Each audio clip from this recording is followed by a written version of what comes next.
Bareskrim Polri mengungkapkan bahwa Benny Ramdhani, Kepala BP2MI menarik pernyataannya soal sosok T. Hal ini disampaikan Direktur Tindak Pidana Umum atau Dirtipidum Bareskrim Polri, Brigjen Juhandani Raharjopuro.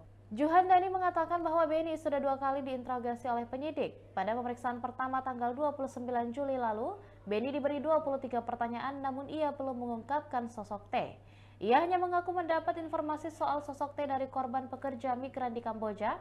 Ketika ditanya lebih lanjut mengenai sosok T, Benny tidak bisa menjawab dan ia hanya berharap agar sosok T bisa diungkap oleh Polri. Pada minggu yang lalu, beliau sudah menyampaikan pemeriksaan sebanyak 23 pertanyaan. 23 pertanyaan tersebut sudah dijawab namun tidak menyebutkan inisial T.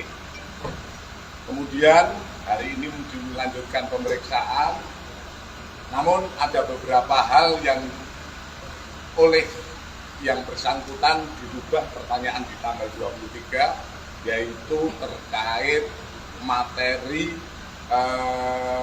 yang pertama menyampaikan. Kalau pada awal mulanya kemarin pada 23 Mei itu menyampaikan dari salah seorang ataupun korban pekerja migran yang dari Kamboja.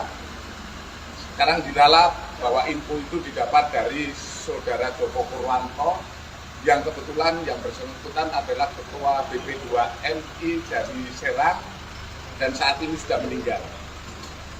Kemudian kami pertanyakan terkait inisial T. Yang bersangkutan tidak bisa menjawab siapa itu Mr. T. Kemudian yang bersangkutan hanya menyampaikan informasi. Semoga itu bisa diungkap oleh Polri siapa inisial T. Itu saja. Demikian Tribun Hot News kali ini dan jangan lupa saksikan berita lainnya hanya di kanal YouTube dan juga Facebook Tribun Timur. Download Tribun X sekarang. Menghadirkan lokal menjadi Indonesia.